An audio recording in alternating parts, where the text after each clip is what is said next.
Hey, fire escape guy, let's create a scenario for you. Life safety concern. Hey, say you're coming out that door up above, right? And it's smoky and it's dark and it's night, right? And all of a sudden you're coming running down and you're just trying to get away from the fire. And then you step on this. And your kid is next to you and your kid's leg goes through this. And you step on this and then all of a sudden this side just gives way with your kid's leg already trapped inside. You know what happens when the firemen arrive? They don't fight the fire. Now they gotta get you off this building. That's what they concern themselves with. So the fire keeps burning and other people are getting hurt inside. So this is a life safety concern. This fire escape was supposed to be fixed years ago. This took 25 to 50 years of no paint, no examinations in order for it to get this bad.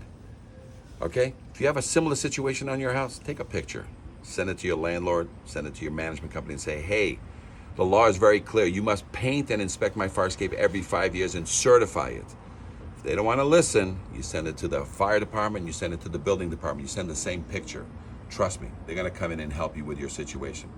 All right? That's how you save a life. You fix things like this because otherwise, the ones they hurt is you or the fireman. You know who never gets hurt? The landlord and the management company. But they'll be here to collect the rent.